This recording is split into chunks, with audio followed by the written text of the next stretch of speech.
colocar em pé, nós vamos cantar o hino de 113. Achei um bom amigo. Vamos louvar o nome do Senhor, nosso Deus.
Salmo de número 23. Após a leitura, os irmãos poderão assentar-se. Vamos todos a uma só voz. Leamos. O Senhor é o meu pastor, nada ele me faz de pastos verdejantes, leva-me para junto águas, refrigera minha alma, guia-me pelas veredas da justiça, por amor do seu nome. Ainda que eu ande pelo vale da sombra da morte, não temerei mal nenhum, porque tu estás comigo, o teu bordão e o teu cajado me consolam. Preparas-me uma mesa na presença dos meus adversários, unges minha cabeça, o meu cálice transborda. Bondade e misericórdia certamente me seguirão todos os dias da minha vida, e habitarei na casa do Senhor para todos sempre. Amém. Os irmãos podem sentar-se. Senhor Deus, receba o nosso louvor, a nossa adoração. Que o nome do Senhor seja exaltado sempre e que nós nos lembremos, ó Pai, do teu maravilhoso cuidado, ao ponto de fazer teu Filho amado ser por nós agora, ser chamado amigo. Louvado seja o nome do Senhor, e que o pastoreio do Senhor continue sobre nossas vidas. Receba, ó Deus, o nosso louvor, a nossa honra, e que toda a glória seja dada ao nome do Senhor, em nome de Cristo Jesus. Nós oramos. Amém. Amém. Vamos continuar louvando o nome do Senhor.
falar com Deus mais uma vez, né, sobre a nossa vida, a nossa caminhada, né, reconhecendo que nós somos falhos, erramos, e Deus é um Deus misericordioso e perdoador, né? Reserve esse tempo, fale com o Senhor, fale sobre a sua vida, reconcilie, acerte aí a sua caminhada, dia após dia.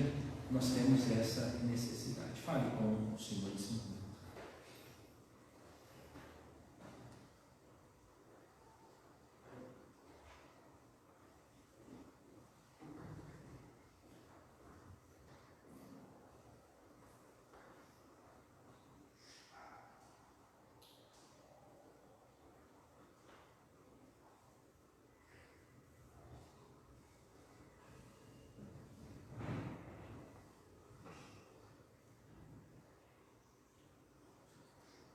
Pai, graças te damos pelo perdão que o Senhor nos dá em Cristo Jesus. Sejam renovadas, ó Deus, as nossas forças, que o Senhor, ó, conduza a nossa vida à tua presença, para que possamos viver, ó Deus, de forma que o nome do Senhor seja glorificado. Tenha misericórdia de nós. Em nome de Jesus nós oramos. Amém. Irmãos, nós vamos abrir as nossas Bíblias na segunda carta, ao segundo livro dos Reis, capítulo de número 20. Segundo livro dos Reis, capítulo de número 20, para a nossa meditação. Nós vamos ler do verso 1 até o verso de número 5.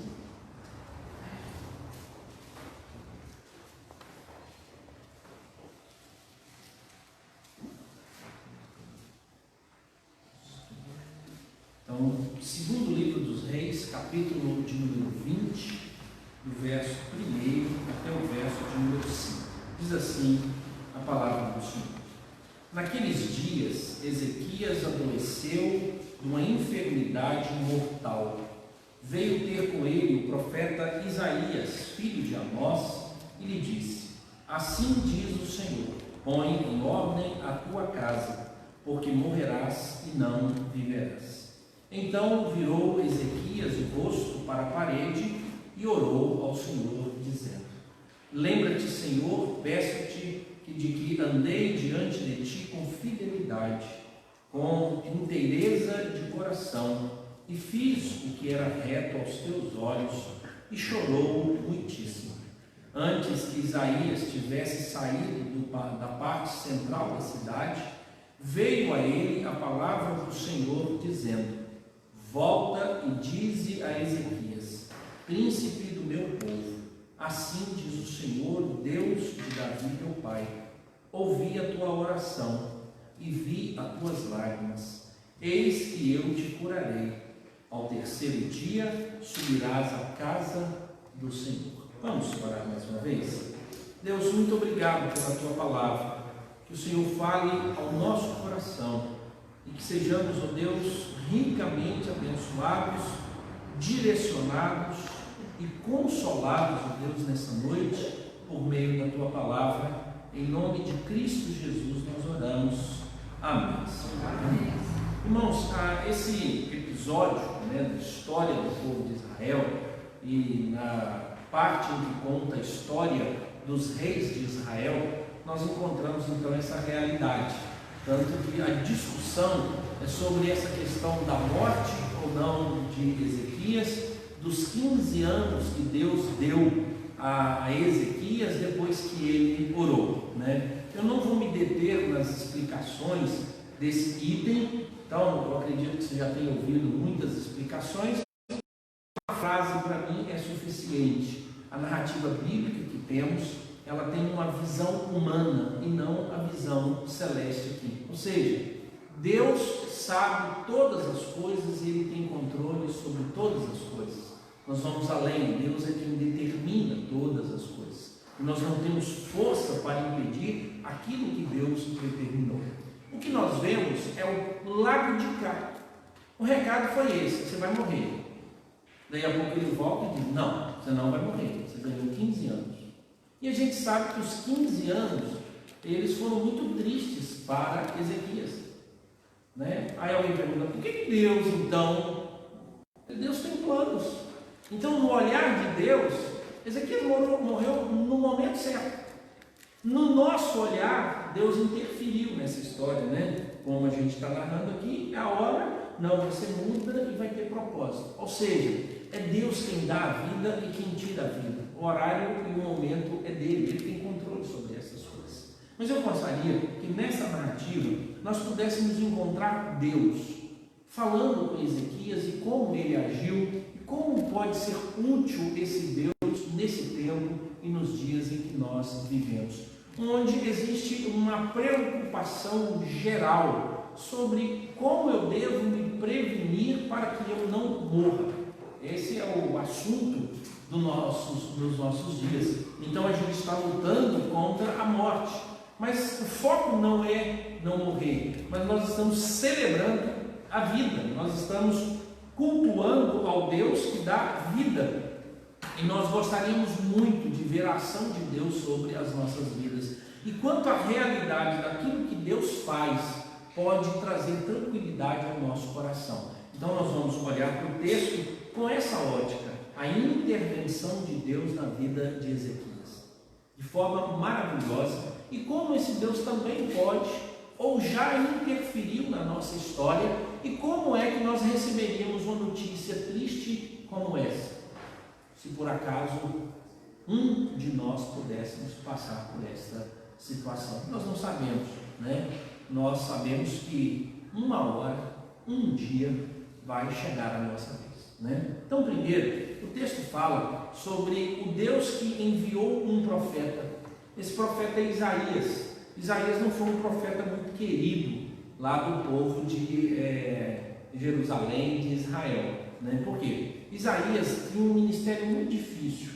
O ministério de Isaías é um ministério muito parecido com o do Senhor Jesus no início do seu ministério, quando ele proclamava aos judeus, como nós falamos sobre as parábolas. O que Isaías fez? Isaías foi convocado por Deus e ele disse: olha, se o Senhor me enviar, eu vou. Eis-me aqui, envia-me. Eu não sou um homem capaz, eu não sou um homem preparado, eu não sou uma pessoa preparada, mas aquilo que o Senhor me mandar fazer, eu vou fazer. Essa era a promessa que um profeta faria para Deus quando ele aceitava ser consagrado. O Senhor mandar fazer, eu vou fazer. Qual é o recado de Isaías? É dar uma notícia em nome de Deus, que Deus estava interrompendo a vida de um homem íntegro, de um homem coerente, de um homem que temia Deus, de um homem que tinha um bom testemunho. Não era uma pessoa ruim, não era uma pessoa má, não era uma pessoa que estava fazendo coisa errada, não era uma pessoa que idolatrava, não era uma pessoa que distanciava o povo dele da presença desse Deus poderoso.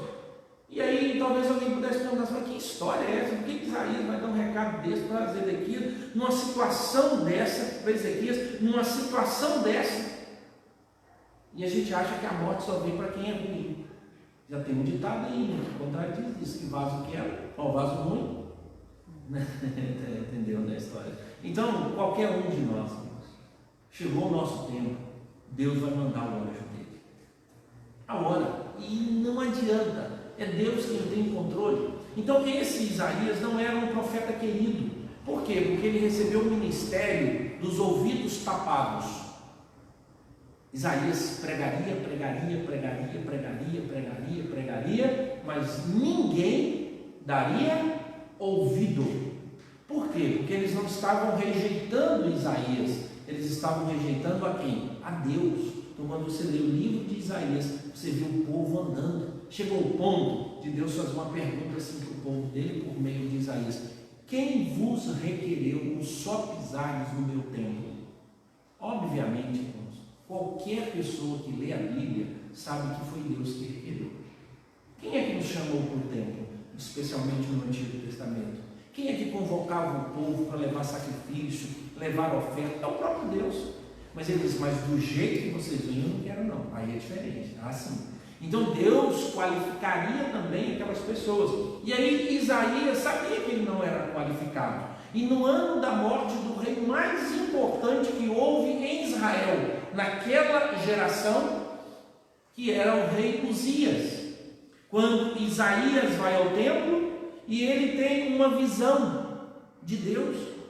A visão é de que Deus continuava no trono, ainda que um rei tão querido não é Ezequias, mas o rei Uzias.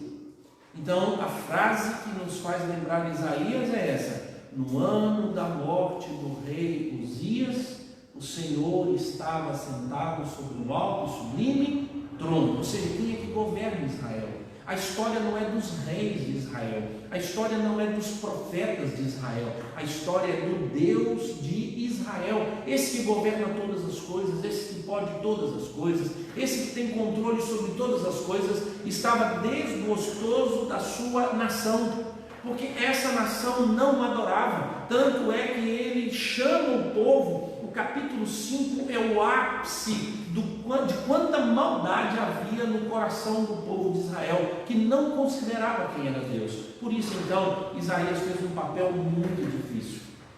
Isaías é chamado de um evangelista do Antigo Testamento, e um dos textos mais célebres que nós encontramos no Novo Testamento é Isaías abrindo o rolo e ele lendo lá a profecia, o ano aceitável do Senhor. Ele diz: está se cumprindo. Ou seja, um dia Deus estava insatisfeito com o povo dele, mas ele sabia que o povo dele sofria. Aí em Cristo Jesus ele traz a grande libertação para o povo dele. Aquele sistema de hipocrisia acabaria, porque agora seria por meio de Cristo Jesus, em Cristo Jesus.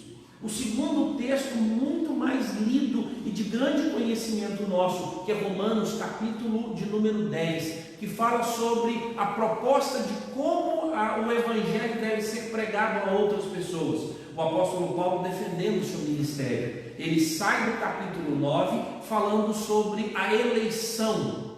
Ele fala no capítulo 8, 9, e quando ele entra no capítulo 10, ele diz: o Evangelho tem que ser pregado, e o Evangelho não deve ser pregado somente para os judeus, e eu estou indo para os gentios. E alguém perguntou a ele: mas Paulo, você sendo judeu, vai sair pregando o Evangelho para os gentios?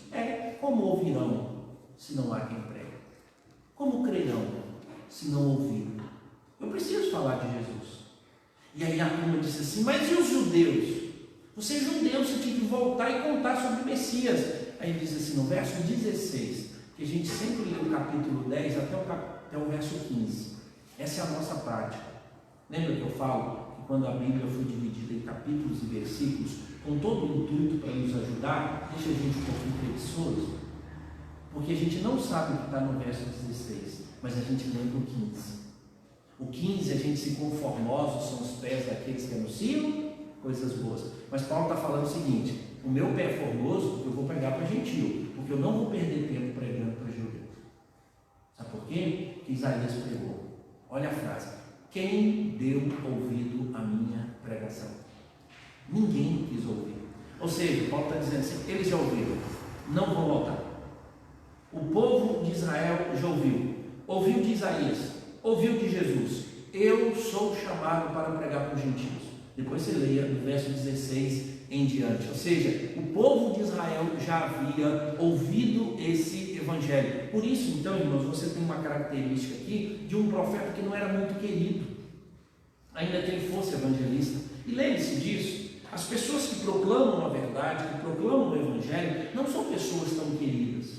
A realidade da própria igreja, a ideia de que a igreja precisa ser admirada pelas pessoas, é um erro gravíssimo que temos na nossa conduta. Preste atenção: o dia em que fizermos tudo para agradar as pessoas e o mundo, nós vamos virar e vamos trair o evangelho. Preste atenção: quando você demonstrar todo o seu amor a Deus, você vai descobrir que você precisa dizer às pessoas que tem algumas coisas que não agradam a Deus. E Isaías fez isso.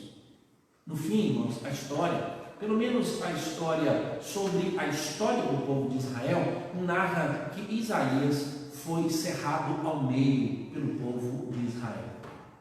Colocaram duas árvores, colocaram ele no meio e cerraram ele ao meio. Sabe por quê? Porque ele pregava a mensagem do Evangelho. E preste atenção: quanto mais o Evangelho for pregado, mais as pessoas terão cisma conosco. Não, pastor. Quanto mais pregar o Evangelho e quanto mais você for à rua, as pessoas te amam, assim como amaram a Cristo Jesus. Lembra? Cristo Jesus que mais amou, Cristo Jesus que mais se interessou pelo pecador, Cristo Jesus que mais caminhou ao lado do pecador. O que eles fizeram com ele? Cravaram ele na cruz. Então não se engane, não se engane, não venda a mensagem do Evangelho tentando agradar as pessoas. A igreja não precisa ser apreciada, a igreja precisa ser proclamadora. Essa é a realidade. Então Cristo Jesus, ele não era apreciado pela maioria das pessoas. Nós temos um episódio clássico que é João 6, quando Cristo Jesus fala quem ele é. Jesus se apresenta dizendo: eu sou o pão da vida. Estou falando aqui, irmãos, da mensagem de Isaías para Ezequias. As mensagens nem sempre vão ser as melhores, mas se Deus mandou, então ela precisa. Se for o ano da sua morte, prepare-se para você colocar sua casa em ordem. Deus não está preocupado com os seus planos. Deus não está preocupado com a faculdade que você está fazendo. Deus não está preocupado com a família que você está criando. Deus está preocupado com os planos dele, e você precisa submeter aos planos de Deus, pois Deus é poderoso. Imagine só, se Deus esperasse para todos os seus planos serem concluídos, você viveria 300, 400, 500 anos. Olha o tanto de plano que você tem e você não consegue concluir. E Deus assim: se eu ficar aqui, como deixa esse cidadão viver pro resto da vida? E ele colocou limites à nossa existência. Então você tem que aproveitar dia após dia. Na conversa que Jesus teve com a multidão, na conversa que Jesus teve com os seus discípulos, na conversa que Jesus teve com os líderes, eles disseram assim: esse cara é profano, nós temos que destruir esse homem. Olha o que ele está dizendo. Ele está dizendo que é um pão que desceu do céu. Ele está dizendo para nós que é o pão de Deus. Ele está dizendo para nós que ele é Deus. E a turma então foi tudo atrás dos discípulos e falaram para os discípulos assim: esse mestre de vocês é doido. Até agora a gente estava caminhando com ele, porque a gente achava assim bonito, que ele falava e tudo, né? Tinha certa refeição, tinha umas comidas legal, tinha peixe, tinha pão, a gente passava fome, que ótimo. Mas agora o que ele está falando, que ele é o pão, que nós temos que comer e beber dele, isso é um absurdo. Ele é um profano, é um homem que precisa ser destruído. Os líderes disseram: esse cara vai trazer um problema para a nossa religião. A multidão ficou assustada, dizendo assim: gente, quem é que se auto-intitula Deus? Aí a turma foi atrás dos discípulos. Os discípulos então, achando que deveria agradar as pessoas, deveria fazer do jeitinho que a mensagem não deveria ser, e a gente deveria então passar o pano assim. Eles chegam perto de Jesus: Jesus está filho, pai, eu vou pegar, moço. Senta aqui, vamos conversar. Assim, você está dando um super-herói? Você acha que você é Deus? Olha a mensagem dura que você está pregando. Olha que sermão o senhor pregou. Aí diz assim: vocês estão preocupados? Sim, mãe. As pessoas não vão adotar a gente mais não. Ele disse assim: o pessoal ele vem aqui, Jesus, eles estão vindo aqui com de comida, vocês não perceberam não? É comida? Mas já viu? É assim que Jesus diz. Eles vieram aqui atrás de comida. Então os discípulos disseram assim: mas senhor, você não dá para se maneirar um pouquinho? Aqui que Jesus disse para eles assim: se vocês quiserem ir embora, não vão. Não estou aqui para agradar vocês. Aí Pedrão, exatamente, disse: Senhor, para onde iremos? Só tu tem palavras de vida eterna. Então, se vivemos ou se morremos, irmãos, não importa. O importa é o plano de Deus. Então, se algum dia a notícia de que sua morte chegou, já esteja preparado. Não dá para preparar depois. Amém. Isso mesmo. Hoje, se pedirem a tua alma, está pronto? Eu já falei que eu não tenho medo de morrer, eu tenho medo de sentir dor. O modo que eu vou morrer, eu não quero sofrer. Pessoas que ficam 10 anos, 15 anos a acabar, essas dores todas, falta de ar, dor de cabeça, esse negócio, a gente não quer sofrer isso, mas eu não tenho problema nenhum. Quando Deus fala assim: chegou a hora, ok? Sabe por quê? Por causa da garantia, certeza e das promessas que Deus tem. Estar com Cristo é incomparavelmente melhor, irmãos. Então não tenha medo quando Deus trouxer essa mensagem para você. Eu sei que traz dor, traz sofrimento. A família chora, todo mundo chora e deve chorar mesmo. Faça o seu pranto, o seu lamento, senão Jesus não teria chorado por causa do seu amigo chamado Lázaro. Preocupe-se com os vivos, lamente-se pelos mortos. Tenha medo, chore mesmo e preocupe-se em preservar a vida. Faça isso. Vai lá, usa álcool gel, se tiver vacina, o que vier, aquilo que for sistemático para melhorar a sua vida, faça, pois Deus opera tanto sobrenaturalmente quanto naturalmente. Imagine só você passar por um processo desse há 100 anos atrás, como aqueles outros passaram. Olha a quantidade de pessoas que morreram, eles não tinham esperança, eles não tinham uma UTI para ser recebido, não tinha. Agora o tanto de hospital que tem para nós, a gente agradecer a Deus. Deus opera sobrenaturalmente, mas opera naturalmente. Então preste atenção, se alguém disser que você não tem fé, porque acredita que Deus age por meio de um comprimido curando a sua enfermidade, você não é uma pessoa que lhe falta fé. Você tem mais fé do que aquele que só acredita no sobrenatural. E preste atenção, já viu que Deus não fica fazendo milagre todo dia na sua vida?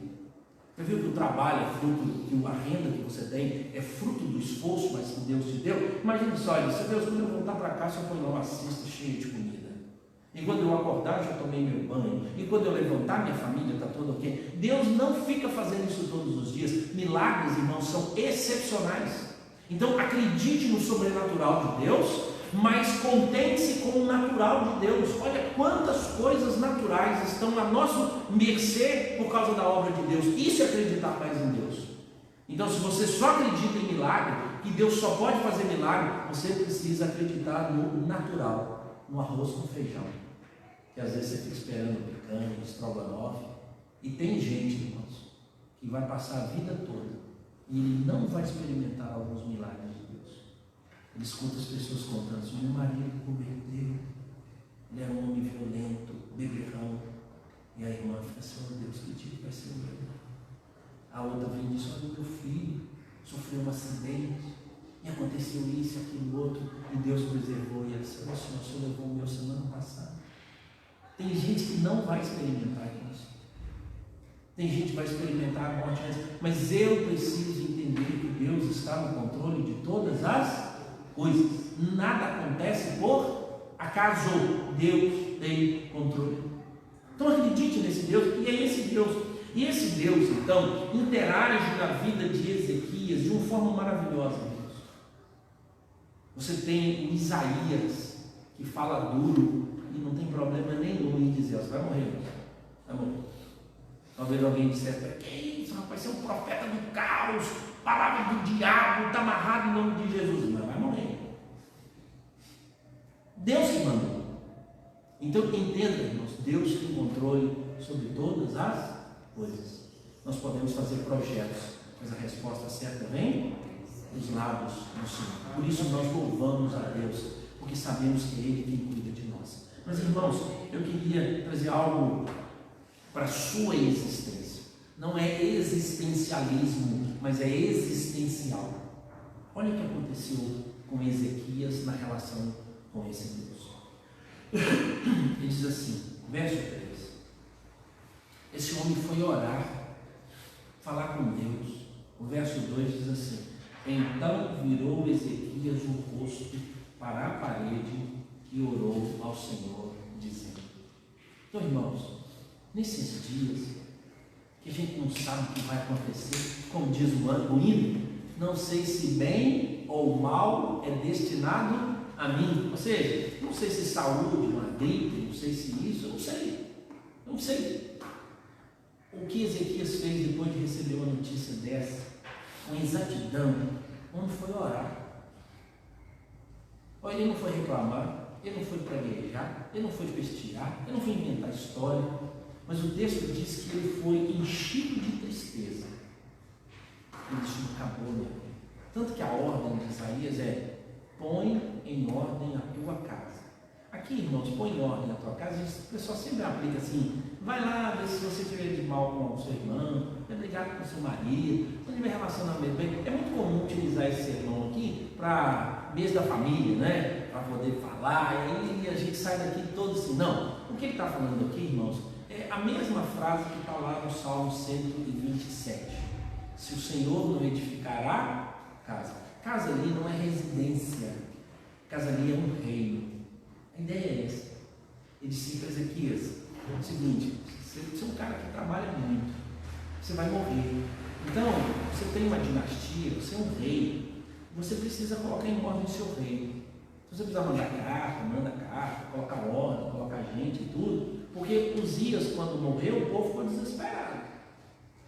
E agora é a sua vez, você vai morrer. Então proteja esse reino que eu te dei. Você é o meu príncipe. Eu quero que você cuide desse reino. E você vai embora. O seu tempo aqui acabou, o seu serviço aqui. Se você aproveitou para me servir, beleza. Agora você vai cantar lá no coral dos anjos. Tá? Você vai estar lá junto com a turma lá. Você vai daqui a uns tempos para lá, tocar nos coral lá e tal, né? Preparar, ué. Eu não vou cantar, irmãos. Eu não quero que você não cantar. Eu não sei cantar. Chega lá, só se aprende, né? Mas olha, esse foi o recado. E aí então o senhor vai lá e ora e fala com Deus: Deus, não está esperando essa notícia. Tem como o senhor ter misericórdia de mim? Assim, me dar um outro negócio? Aqui, ó. Então virou, verso 2. Então virou Ezequias o rosto para a parede e orou ao Senhor, dizendo: lembra-te, Senhor, peço-te, de que andei diante de ti com fidelidade, com inteireza de coração, e fiz o que era reto aos teus olhos, e chorou e disse. Irmãos, é muito comum eu ouvir as pessoas dizerem assim: crente não chora por causa da morte, porque você não é gente. Você não é gente. Não fala isso não, gente. Nós amamos a vida. A dor aqui é da despedida. Então, Ezequias apresenta duas realidades. Primeiro, ele está preocupado com o futuro dele, ou seja, como é que Deus vai julgá-lo. E ele apresenta: Senhor, eu fui um homem íntegro, eu fiz as coisas certinhas, Senhor. Ele não está aqui com balela, tentando inventar coisa para que Deus tenha misericórdia, não, porque ele sabe que existe um juízo na morte. Ninguém é salvo na morte. A morte só acelera o nosso tempo de juízo. Então, quando nós aproximamos da morte, nós vamos ter que dar conta da nossa vida, porque dali para frente acabou, eu não posso fazer mais nada. E ele disse: Senhor, já que eu vou morrer, pega aí minha ficha, meu histórico, quebra o galho. A ideia é o seguinte: me mande para o céu. Não me mande para... A ideia lá seria a ideia de uma prisão, de sofrimento. Tenha misericórdia de mim. Lembra do meu comportamento. Lembra de Salomão?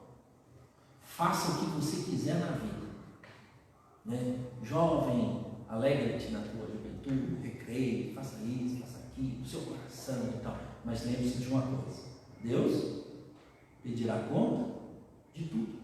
É aqui, ele está dizendo: Senhor, eu vou apresentar meu relatório. Aqui, ó. E o texto diz: e ele chorou muitíssimo. Então preste atenção. Se você é uma pessoa que define ser cristão não amar a vida, você tem um problema sério sobre o seu entendimento sobre o que é a vida e quem a deu. A vida não é algo ruim. O pecado afetou a vida. Gente, amar a vida é a coisa mais fantástica que Deus espera de nós. Então você deve cuidar da sua vida, da sua existência, da sua saúde, das suas relações. Tem gente que, por ser azedo demais, está doido para ir para o céu. E os anjos falam assim: esse cara vier para cá, vai cair tudo. Que ele azedo lá embaixo, um cara ruim de viver lá. Se você é ruim de viver na terra, você deve ser péssimo para viver no céu. Sabe por quê? Porque você não projeta as coisas do céu aqui na terra. Então o céu vai ser um lugar muito ruim para você viver, porque a vida aqui foi horrível para você. E às vezes nós achamos que viver mal aqui é o melhor caminho para se viver bem no céu. Não nada disso. Quando Salomão fala dos seus prazeres, da sua vida, ele diz: mas tudo isso na presença do Senhor. Então eu posso alegar com a família que eu tenho, alegar com os filhos que eu tenho, com o trabalho que eu tenho, com os amigos que eu tenho. Eu devo celebrar essas coisas. E dá uma lidinha na Bíblia para você ver se não manda celebrar. A tristeza não é a marca daqueles que herdarão o céu. É a alegria. Então, tenha espontaneidade na vida. É uma luta, eu luto por isso. vez em quando a gente tem uns quadros depressivos, uns dias tristes, um dia que a gente odeia existir e quase pede a Deus, tira a minha vida para resolver os problemas. Né? Se a família ouvisse, alguns falam assim, rapidinho, oh Senhor, escuta esse irmão aí para poder. O pastor Jaziel Botelho, ele falou que foi um adolescente muito bagunçado na igreja. E ele fazia muita bagunça. E até que um dia o presbítero falou para ele, rapaz, quando você era adolescente, eu cheguei a orar a Deus. Senhor, todo adolescente desvia, menos o Jaziel. Menos o Jaziel. Tem gente que quando morrer, gente, não vai deixar saudade. Não vai. Porque ele resolveu se azedar na vida e azedar a vida de outras pessoas. Celebre a vida.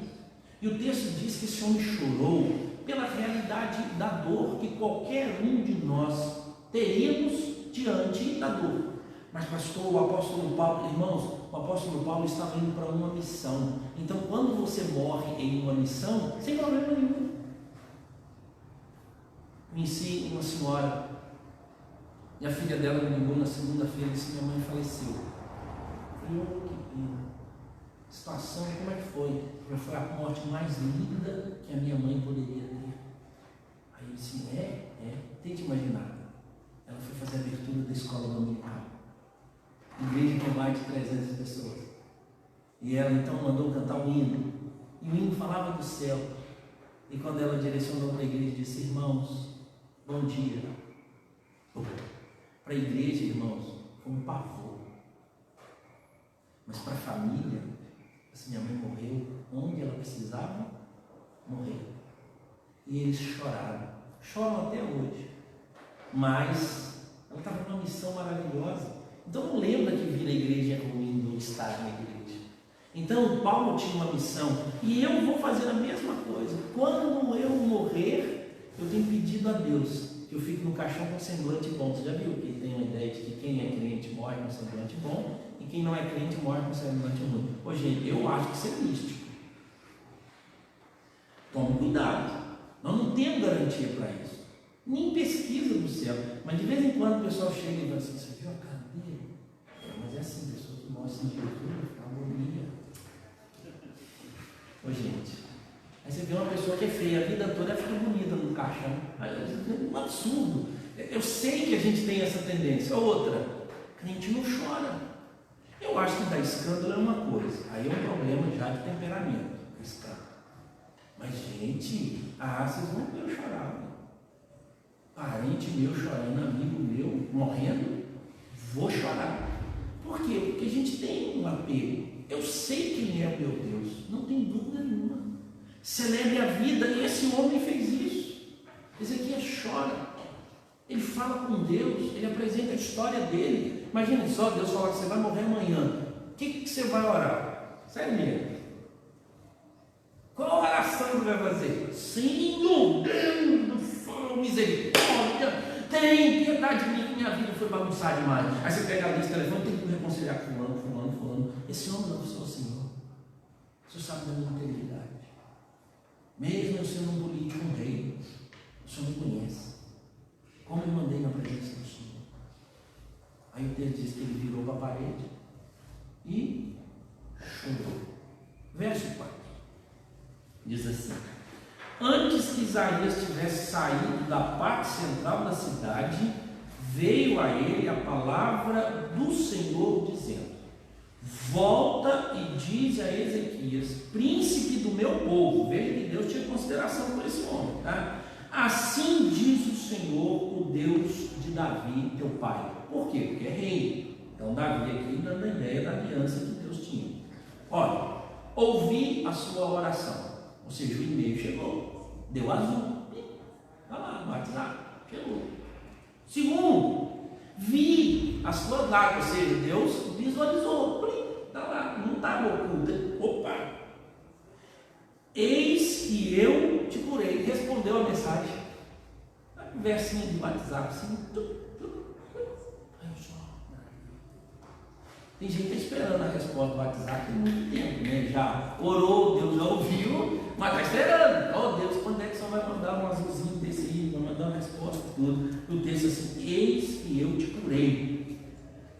O ao terceiro dia subirás à casa do Senhor. Ou seja, ele estava numa enfermidade. Então, três coisas. Agora, não mais a realidade do Ezequias, mas a realidade de quem é o nosso Deus. Primeiro, o nosso Deus é um Deus que ouve. Ele não é surdo.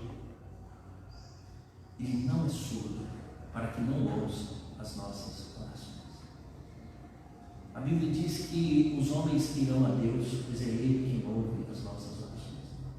A Bíblia diz que Deus se inclina do alto para ver o que se passa na terra. Ou seja, você não está ausente de Deus.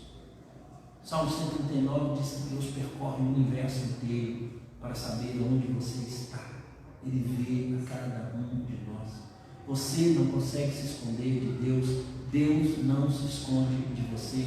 Deus está ouvindo cada choro, cada lamento, cada informação que você tem passado, e Ele se agrada de ouvir essas coisas. Deus escuta todas as vozes separadamente, cada uma das nossas orações. Elas não são inúteis, elas não são em vão. Lembre, irmãos, quando o filho de Agar, Ismael, chorava no deserto, Deus mandou um anjo e disse: Agar, o que está acontecendo? Deus sabia.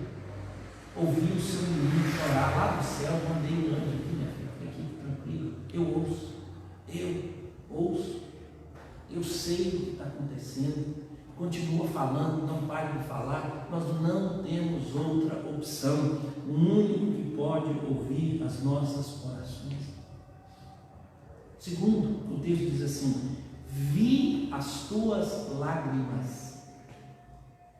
Lá no episódio de Agar, Deus é chamado de El Roi, o Deus que vê. Porque Deus havia visto o que Abraão havia feito com Agar e Sara juntamente, expulsando-a, e é Abraão que prepara tudo. É Abraão que vai até Agar e diz: Agar, você precisa ir embora. Ela disse: por quê? Ela disse: porque eu tenho uma esposa. Sim, e você me usou. Ele disse: sim, eu sei, mas é para você ir embora.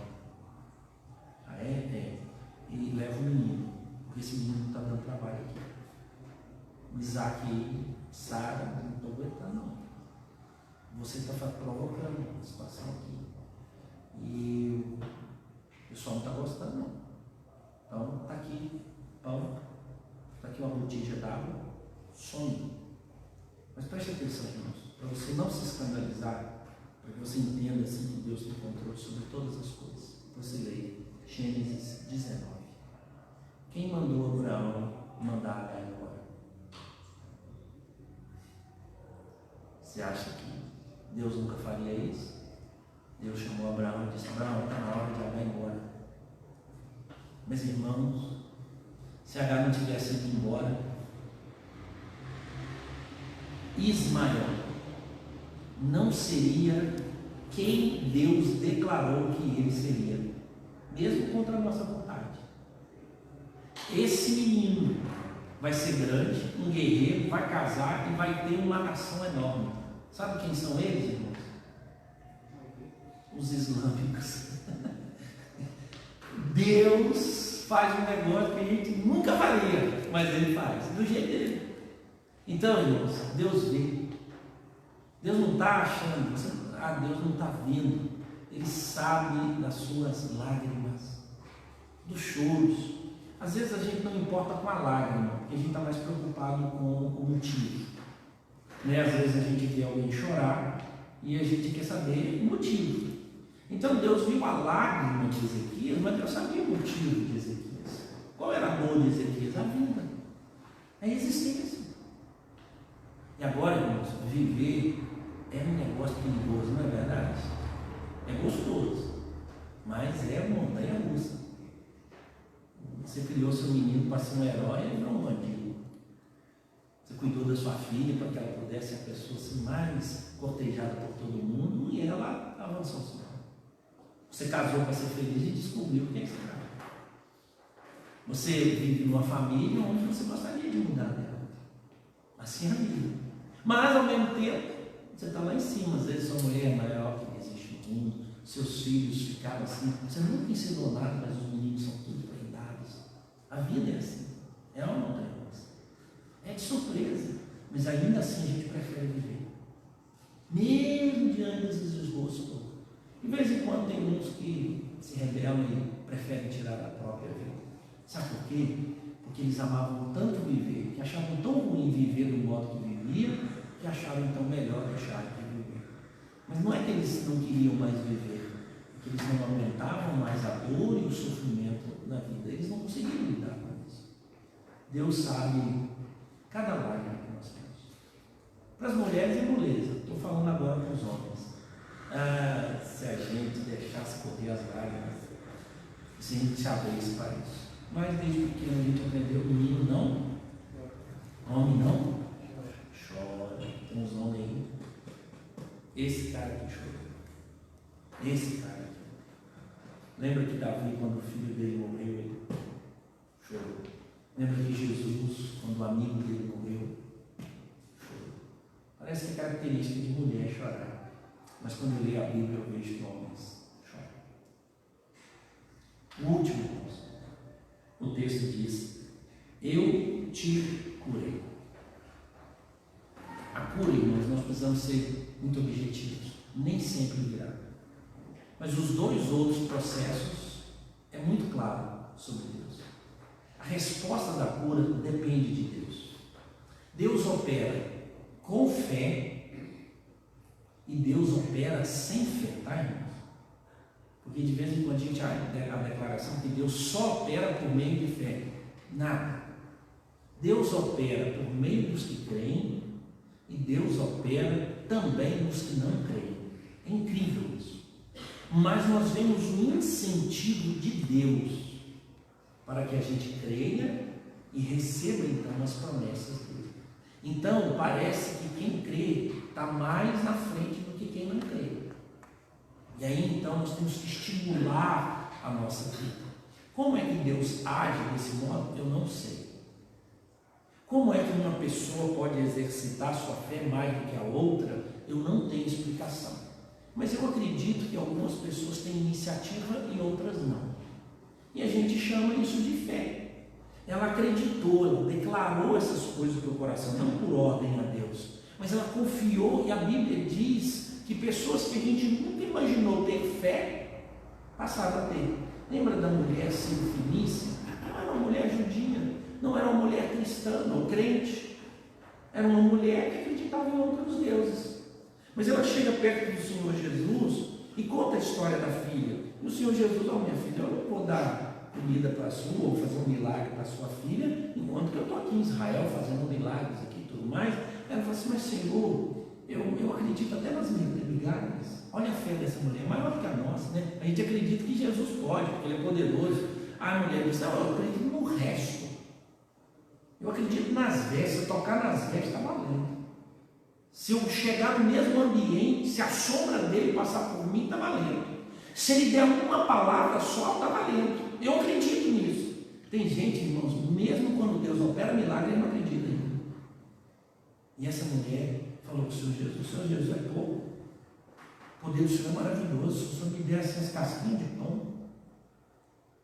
Jesus olha para ela: mulher, não vi fé igual a sua, com jeito de nada. Incrível, pode ir embora, está curado essa menina. Parabéns, congratulations.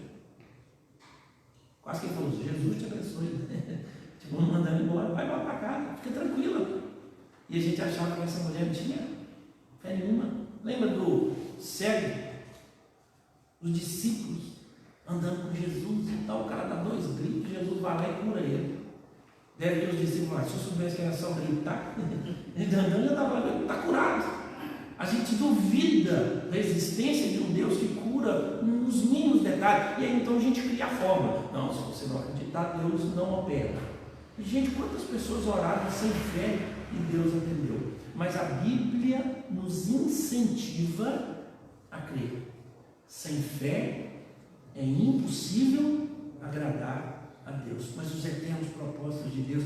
Então, irmãos, qual é o ensinamento? Eu dependo de Deus, eu preciso acreditar que Deus pode. Ele cura uns, ele não cura continuar a minha vida toda esperando que Deus opere um milagre na minha vida. Que Deus opere um milagre. Talvez você não tenha esse testemunho. E aí você, eu sou pior. Nada disso. Peça a Deus. Oh Deus, o que o Senhor quer me ensinar? Mas que você não se esqueça disso. Deus opera onde e quando quiser. Ele não é escravo nosso. Não adianta agendar o dia para Deus curar. Não faça isso, como a gente tem visto algumas pessoas fazerem. Mas se Ele quiser. Então, irmãos, existe uma grande discussão sobre o dom da cura, mas não existe nenhuma discussão sobre se Deus cura, tá bom? E às vezes a gente vai estudar teologia e nós estamos discutindo o dom da cura. Quem tem o dom? Como é que opera? Onde opera? Sim ou não? Isso tem discussão. Mas agora que Deus cura, não duvide disso. Não duvide. O nosso Deus é um Deus que ouve. O nosso Deus é um Deus que vê. O nosso Deus é um Deus que cura. Vamos ficar em pé, irmãos. Uma música para nós. Irmão, como eu disse que a mensagem é para a sua existência, então você que precisa aplicar isso em alguma área da sua vida.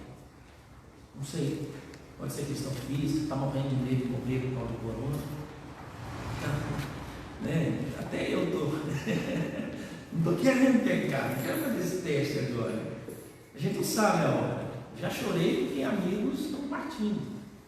Né? Então, uma pessoa fantástica, próxima. Alguns aqui irmãos já fizeram essas despedidas. Mas a morte é algo que anda ao nosso lado o tempo todo. Nós estamos nos preparando. Mas talvez você queria chamar a atenção para Deus ver alguma coisa lá na sua casa, na sua vida, no seu trabalho. Talvez tem lágrimas que você mostrar para Deus. Deus vê.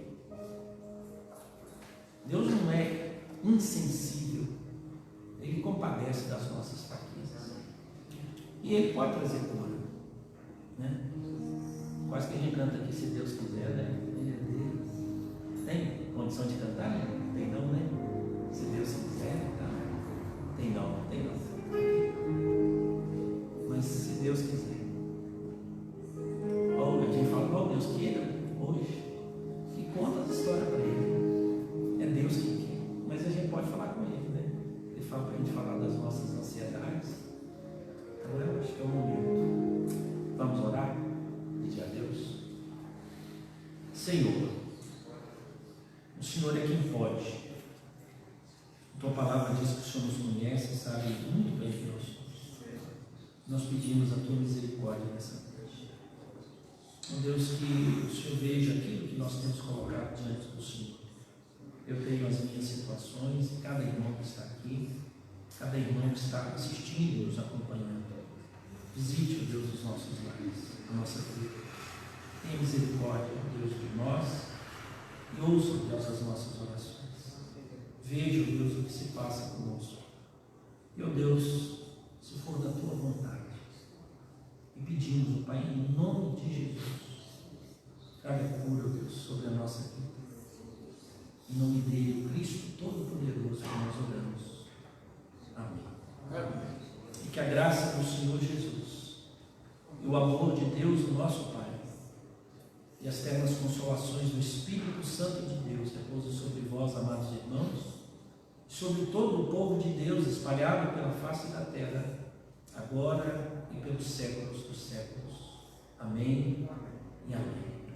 Os irmãos podem sentar-se, nós vamos ouvir a última música. Nós temos um visitante aqui conosco, o João Rodrigues, né, da Igreja Maranata, lá de Goiabeira.